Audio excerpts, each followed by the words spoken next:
ಇರಾನ್ನಲ್ಲಿ Ayatollah ಅಲ್ Khamenei ಆಡಳಿತದ ವಿರುದ್ಧ ಜನರ ಆಕ್ರೋಶ ದಿನೇ ದಿನೇ ಹೆಚ್ಚುತ್ತಿದೆ. ಪ್ರತಿಭಟನೆ, ಅಶಾಂತಿ ಮತ್ತು ರಾಜಕೀಯ ಬಿಕ್ಕಟ್ಟು ತೀವ್ರಗೊಳ್ಳುತ್ತಿದೆ.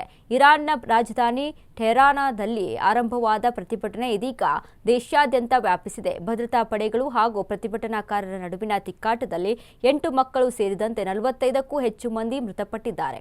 ಅಷ್ಟೇ ಅಲ್ಲದೆ ಪ್ರತಿಭಟನೆಯಲ್ಲಿ ನೂರಾರು ಜನರು ಗಾಯಗೊಂಡಿದ್ದು 2,000ಕ್ಕೂ ಹೆಚ್ಚು ಜನರನ್ನು ಬಂಧಿಸಲಾಗಿದೆ ಎಂದು ತಿಳಿದುಬಂದಿದೆ. ಹಲವು ವರ್ಷಗಳಿಂದ ಅಂತಾರಾಷ್ಟ್ರೀಯ ಸಮುದಾಯದಿಂದ ನಿರ್ಬಂಧಕ್ಕೊಳಗಾಗಿರುವ ಇರಾನ್ನಲ್ಲಿ ಕಳೆದ ಕೆಲ ವರ್ಷಗಳಿಂದ ಹಣದುಬ್ಬರ ಮಿತಿ ಮೀರಿದೆ. ಇರಾನಿ ರಿಯಾಲ್ನ ಮೌಲ್ಯ ಕುಸಿತದಿಂದಾಗಿ ಆಹಾರ, ಔಷಧ, ಇಂಧನ ಸೇರಿದಂತೆ ಅಗತ್ಯ ವಸ್ತುಗಳ ಬೆಲೆಗಳು ಗಗನಕ್ಕೇರಿವೆ. ಇದರಿಂದಾಗಿ ಜನಸಾಮಾನ್ಯರು ತೀವ್ರ ಸಂಕಷ್ಟದಲ್ಲಿದ್ದಾರೆ. ಹೀಗಾಗಿ ಸರ್ಕಾರದ ವಿರುದ್ಧದ ಪ್ರತಿಭಟನೆಗಳು ತೀವ್ರಗೊಂಡಿದ್ದು, ಟೆಹರಾನ್ನ ದೊಡ್ಡ ಬಜಾರ್ನಂತಹ ಪ್ರಮುಖ ವ್ಯಾಪಾರಿಗಳು ಮತ್ತು ಅಂಗಡಿ ಮಾಲೀಕರು ಅಂಗಡಿಗಳನ್ನು ಮುಚ್ಚಿ ಪ್ರತಿಭಟನೆಗೆ ಬೆಂಬಲ ನೀಡುತ್ತಿದ್ದಾರೆ. ಕಳೆದ 12 ದಿನಗಳಿಂದ ನಡೆಯುತ್ತಿರುವ ಪ್ರತಿಭಟನೆ ಇಡೀ ದೇಶವೇ ಬೂದಿ ಮುಚ್ಚಿದ ಕೆಂಡದಂತಾಗಿದೆ.